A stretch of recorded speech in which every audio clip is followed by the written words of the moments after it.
চুপচাপ শুনবা, top secret বলবো সেকেন্ড টাইমে চান্স পাওয়ার জন্য। একদম ভিডিওটা মনোযোগ দিয়ে শুরু থেকে শেষ পর্যন্ত দেখবে এবং চুপচাপ অনুসরণ করবা, ঠিক আছে? ওকে, তো প্রথম যে জিনিসটা, যে সেকেন্ড টাইমের তোমরা যারা মেডিকেল অ্যাডমিশন দিবা বা হতে পারে এটা ভার্সিটি অ্যাডমিশন বা যে কোনো কিছু, আসলে রুটিনটা কিভাবে বানাবা, একটা রুটিনে কি কি জিনিসের উপরে তোমরা ফোকাস রাখবা, এটা নিয়েই আজকের ভিডিওটা। তো প্রথমে আমি তোমাদেরকে একটা নমুনা রুটিন দেখাবো। এই নমুনা রুটিনটাই একটা স্ট্যান্ডার্ড রুটিন। এই রুটিনটাকে তোমরা স্ট্যান্ডার্ড ধরে তুমি যেখানেই ভর্তি থাকো, যেখানেই যুক্ত থাকো, বা নিজে যদি একা একা বাসায়ও পড়ো সেকেন্ড টাইমে, এই ধরনের একটা রুটিন অনুসরণ করো, ইনশাল্লাহ তুমি সেকেন্ড টাইমে চান্স পাবা, ঠিক আছে? চুপচাপ অনুসরণ করবা, ঢোল বাজনা পিটা সবাইকে জানায় অনুসরণ করার কোনো দরকার নাই।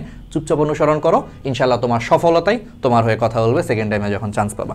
আচ্ছা, তো এখানে এটা একটা নমুনা রুটিন। এটা আমাদের দুরন্ত প্রয়াস 5.1 এর RTDS এর, যেটা সম্পূর্ণ নতুন মেডিকেল ব্যাচ, যেটা আজকে থেকে শুরু হতে যাচ্ছে 19 তারিখে। যাই হোক, এই রুটিনটাকে আমরা একটা স্ট্যান্ডার্ড ধরে আমি তোমাদেরকে বুঝাই দিই যে একটা রুটিনে কি কি জিনিস থাকতে হবে।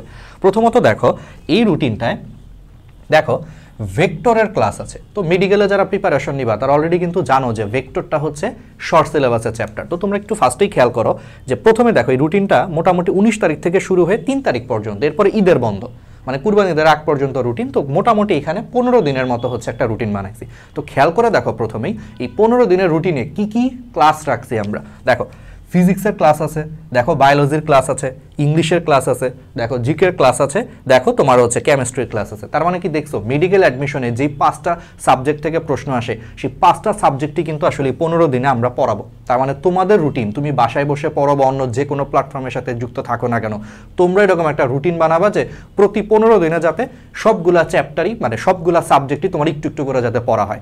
এমন যাতে না হয় যে তুমি গত 15 দিনে শুধু ফিজিক্সই পড়ছো, কেমিস্ট্রি পড়ছো, আর টুকটাক বায়োলজি পড়ছো, জিকে ইংলিশের কোনো খবর নাই।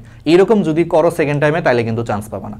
সব কিছুর মধ্যে একটা ব্যালেন্স রাখতে হবে, অর্থাৎ প্রতি 15 দিনে যাতে তোমার প্রত্যেকটা সাবজেক্ট অন্তত 2-3 বার করে যাতে দুই-এক দিন করেও যাতে পড়া হয়, এটা ফার্স্ট কথা মাথায় রাখবা। দ্বিতীয় যে সিক্রেট জিনিসটা তোমাকে মনে রাখতে হবে রুটিনের ক্ষেত্রে, সেটা হলো দেখো, যেহেতু মেডিকেল অ্যাডমিশনে ফুল সিলেবাস থেকে প্রশ্ন আসে, দেখো আমরা প্রথমে একটা শর্ট সিলেবাস, দেন একটা ফুল সিলেবাস, এক্সট্রা সিলেবাস, দেন দেখো আবার হচ্ছে মোটামুটি হচ্ছে শর্ট সিলেবাস, এক্সট্রা সিলেবাস। তার মানে কি দেখছো যে শর্ট সিলেবাস, এক্সট্রা সিলেবাস, তারপরে আবার দেখো শর্ট সিলেবাস, এক্সট্রা সিলেবাস, যেমন এই যে জৈব রসায়ন শর্ট সিলেবাস, দেন আবার ফিজিক্সের গতিবিদ্যা এক্সট্রা সিলেবাস। এটার মধ্যে একটা ব্যালেন্স করতে হবে, এতে করে তোমাদের মধ্যে চাপ হবে না। তুমি যদি টানা শুধু শর্ট সিলেবাসই পড়ো, তাহলে কি হবে, শর্ট সিলেবাস তো সারা বছর পড়ছো, তুমি ফার্স্ট টাইমে যখন মেডিকেলে প্রিপারেশন নিয়েছো বা অন্য জায়গায় প্রিপারেশন নিয়েছো তখনও তো শর্ট সিলেবাস পড়ছো, তাহলে কি হবে, তুমি শুধু শর্ট সিলেবাসই পড়বা, দেখবা তোমার এক্সট্রা সিলেবাস পড়া হচ্ছে না। আবার তুমি যদি শুধু এক্সট্রা সিলেবাসে যদি পড়ো রুটিন করে, তাইলে তোমার কি হবে জানো, শেষের দিকে শর্ট সিলেবাস তোমার টাইম কম পাবা। পরীক্ষায় কিন্তু শর্ট সিলেবাস থেকে প্রশ্ন নর্মালি একটু বেশি আসে, ঠিক আছে? তো তার মানে বুঝতেছো, তোমাকে এখানের মধ্যেও একটা সুন্দর ব্যালেন্স করতে হবে, যেটা আমাদের RTDS এর সেকেন্ড টাইম মেডিকেলে আমরা দুর্দান্ত ব্যালেন্স করছি। শর্ট সিলেবাস, এক্সট্রা সিলেবাস, দেন আবার দেখো শর্ট সিলেবাস, এক্সট্রা সিলেবাস, দেখো সুন্দর একটা পারফেক্ট ব্লেন্ড বা পারফেক্ট একটা ব্যালেন্স যাকে বলে। আবার পরীক্ষার ক্ষেত্রেও খেয়াল করো, প্রতিদিন আমাদের যে এই যে ডেইলি এক্সাম, সেই ডেইলি এক্সামে দেখো আমরা প্রতিদিন 10 মার্কের হচ্ছে জিকে ইংলিশ যোগ করে দিছি, অর্থাৎ প্রতিটা ডেইলি এক্সামের সাথে জিকে ইংলিশ থাকবে 10 মার্ক করে। এতে তুমি প্রত্যেক দিন অল্প অল্প করে তোমার জিকে ইংলিশ পড়ার একটা অভ্যাস তৈরি হবে। যেমন দেখো আমাদের উদ্ভিদ প্রজনন পড়ানোর পরের দিন উদ্ভিদ প্রজননের উপর পরীক্ষা, সাথে 10 মার্কসের ইংলিশের সেন্টেন্স কারেকশনের উপরে পরীক্ষা থাকবে। আবার ভৌত আলোক বিজ্ঞান পড়ানোর পরের দিন দেখো তোমার হচ্ছে ভৌত আলোক বিজ্ঞানের উপরে পরীক্ষা, সাথে দেখো তোমার হচ্ছে অ্যান্টোনিমের উপরে 10 মার্কসের একটা পরীক্ষা হবে। এতে করে কি হয়েছে জানো, ডেইলি এক্সামে জিকে ইংলিশ রাখার কারণে তুমি প্রত্যেক দিন অল্প অল্প করে হচ্ছে জিকে ইংলিশ পড়ার একটা সুন্দর একটা অভ্যাস তৈরি হবে। এতে করে তোমার শেষ দিকে এসে তখন আর খোঁজা লাগবে না, অমুক ভিডিও দেখা লাগবে না, বা অমুক তখন গাইডলাইন লাগবে না যে ভাই মেডিকেল পরীক্ষার আর মাত্র 15 দিন বাকি, এখন আমি সিনোনিম কেমনে পড়বো, অ্যান্টোনিম কেমনে পড়বো। সারা বছর তুমি যদি এই যেরকম করে ডেইলি এক্সামে অল্প অল্প করে যদি জিকে ইংলিশ পড়ো, ভাই তোমার আর জিকে ইংলিশে কখনো প্রেশার মনে হবে না, আর প্রতিদিন অল্প অল্প করে জিকে ইংলিশ পড়ার অভ্যাস তৈরি হবে। মেডিকেল অ্যাডমিশনে কিন্তু জিকে ইংলিশও 25 মার্ক, আর সেই 25 মার্ক অবহেলা করাই কিন্তু তোমার চান্স মিস করার একটা বড় কারণ হতে পারে।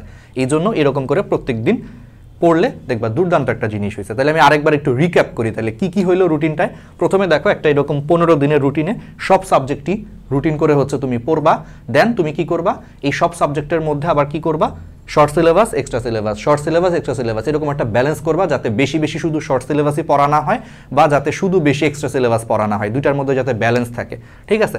দেন তুমি কি করবা, প্রতিদিনের পরীক্ষায় সম্ভব হলে একটু জিকে ইংলিশের উপরও পরীক্ষা দিবে, এতে করে তোমার প্রত্যেকদিন একটু 10 মার্কের জন্য হলেও জিকে ইংলিশ পড়া হবে। তাইলে এটা একটা পারফেক্ট রুটিন। এবং সাথে আরও একটা ব্যাপার আছে, দেখো প্রতি 3-4 ক্লাস পর পর, দেখো 3 থেকে 4টা ক্লাস পর পর রিভিউ এক্সাম। এরকম রিভিউ এক্সাম দিলে তুমি গত 5-6 দিনে বা 7 দিনে যা পড়ছো তার উপর পুরাটা একবার পরীক্ষা দিয়ে দিলা, দেন আবার 5-6 দিনে যা পড়ছো তার উপর আরেকটা রিভিউ এক্সাম থাকবে। এখন আমাদের কোর্সের রুটিনটাকে আমরা স্ট্যান্ডার্ড ধরে করছি, তুমি যেখানেই যুক্ত থাকো। আবার এখানে কেউ বললো না যে ভাই এটা মনে হয় আপনাদের কোর্সের মার্কেটিংয়ের জন্য আসেনি, এটা তোমাদের অ্যাকচুয়ালি গাইডলাইনের জন্য। তুমি যেখানেই থাকো, যেখানেই যুক্ত থাকো, এরকম একটা রুটিন, স্ট্যান্ডার্ড রুটিন ফলো করো, যাতে শর্ট সিলেবাস, এক্সট্রা সিলেবাস সব কিছুরই ব্যালেন্স থাকে, জিকে ইংলিশের মধ্যে একটা ব্যালেন্স থাকে, আবার প্রত্যেক দিন ডেইলি এক্সামে যাতে অল্প অল্প করে জিকে ইংলিশের উপর পরীক্ষা থাকে। তাইলে তোমার সেকেন্ড টাইমের প্রস্তুতি হবে একদম দুর্দান্ত। আর 6-7 দিনে যা পড়বা তার উপর যাতে একটা উইকলি এক্সাম বা একটা রিভিউ এক্সাম যাতে থাকে, এরকম করে অনুসরণ করে। এখন তুমি একা পড়ো, অফলাইনে পড়ো, অনলাইনে পড়ো, যার কাছে খুশি তার কাছেই পড়ো, কিন্তু এই ধরনের একটা রুটিন তুমি অনুসরণ করো, ঠিক আছে? ওকে। আর তোমরা যারা আমাদের সম্পূর্ণ নতুন সেকেন্ড টাইম হচ্ছে তোমরা মেডিকেল ব্যাচে যুক্ত হইতে চাও, যারা আমাদের কাছে এমনিতেই সেকেন্ড টাইম মেডিকেল ব্যাচে যুক্ত হইতে চাও, তারা যুক্ত হয়ে যেতে পারো আমাদের RTDS এর সাথে। RTDS এর আমাদের কোর্সে যুক্ত হওয়ার জন্য www.rtdslive.com, আমি আবারও বলতেছি www. আমি লিখেও দিচ্ছি, হ্যাঁ লিখে দিচ্ছি তুমি RTDS লাইভ লিখে দিলেই হবে, RTDS লাইভ, বানান ভুল করো না, live.com এটা লিখে তুমি গুগল ক্রোম ব্রাউজার দিয়ে সার্চ দিবা।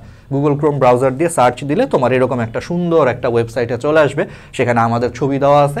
দেন তুমি একটু এই যে ডান দিকের কোনায় হচ্ছে লগ ইন বা রেজিস্ট্রেশন, যদি আগে কখনো তোমার ফোন নম্বর দিয়ে আমাদের ওয়েবসাইটে লগ ইন বা রেজিস্ট্রেশন না করে থাকো, করে ফেলবা।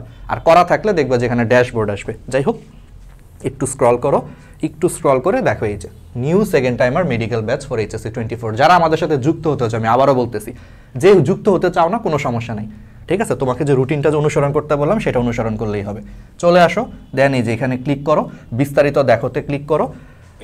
তুমি চাইলে একটু প্রোমোটা দেখতে পারো, সমস্যা নাই। তারপরে এই যে কোর্সটি কিনুনে ক্লিক করো, ক্লিক করে তুমি এই যে এখানে আমি ফোন নম্বরটা দিই নাই, এই জন্য আসলে আমার এখানে দেখাচ্ছে না। আমি যদি ফোন নম্বরটা দিতাম তোমাকে ওই যে একটা বিকাশ বা নগদ বা কীভাবে পে করবা সেটা দেখাইতো। আর যারা লগ ইন বা রেজিস্ট্রেশন করো নাই, তারা চাইলে এখান থেকেও লগ ইন বা রেজিস্ট্রেশন করে নিতে পারো। তোমার ফোন নম্বর দিয়ে OTP পাঠাবে, সেই OTP দিয়ে রেজিস্ট্রেশন করে দেন তুমি কোর্সে যুক্ত হয়ে যেতে পারো। আর যদি স্টিল না বুঝো, তুমি আমাদের হচ্ছে 2টা পেজ আছে, তুমি 2টা পেজে হচ্ছে তুমি মেসেজ দিতে পারো। গ্র্যাভিটি মেডিস্টেশন, এটা ফেসবুক পেজ, এখানে একটা মেসেজ দিতে পারো গ্র্যাভিটি মেডিস্টেশন, অথবা রোড টু DMC, এই 2 পেজের যে কোনো একটা পেজে তুমি মেসেজ দিও, ঠিক আছে? তুমি মেসেজ দিলেই হবে রোড টু DMC 2.0, এই 2 পেজের যে কোনো একটা পেজে যারা যুক্ত হতে চাও। আর যুক্ত না হলেও কোনো সমস্যা না, তুমি এই জিনিসটাকে হচ্ছে অনুসরণ করো, এই রুটিনগুলোকে হচ্ছে ফলো করো, এক্সামগুলো হচ্ছে রেগুলার দাও, যেখানেই থাকো, ইনশাল্লাহ দুর্দান্ত একটা জিনিস। এবং আমি আবারও বলতেছি, চুপচাপ এটা অনুসরণ করো, ঠিক আছে? ঢাক ঢোল পিটায় বলার দরকার নেই, চুপচাপ অনুসরণ করো। সেকেন্ড টাইম জার্নিটি এমনিতেই কঠিন, আমরা জানি। তোমরা ছোট ভাই বোন হিসেবে তোমাদের প্রতি আসলে আমার সবসময় একটা সহমর্মিতা কাজ করে, কারণে এই যে আশেপাশের মানুষের কটু কথার মধ্যেও তোমাকে একটা আস্ত অ্যাডমিশনের জার্নিতে তোমাকে অংশ নিতে হচ্ছে, এটা কিন্তু অনেক কঠিন একটা ব্যাপার। এই জন্য চুপচাপ জাস্ট একটু যত জিদ আছে, জিদটা পড়ার টেবিলে ঢেলে দিয়ে কাজ করো, ইনশাল্লাহ তোমার সাফল্যই দেখবা যে মানুষজন এতদিন কথা বলতেছিল তারাই যাতে বলে উঠতে বাধ্য হয়, আর আমি তো জানতাম ও তো চান্স পাবে, এই কথা যাতে এই মানুষগুলোই পরবর্তীতে যাতে বলতে পারে। ঠিক আছে, সবাইকে অনেক ধন্যবাদ, অনুসরণ করো রুটিনটা। আল্লাহ হাফিজ।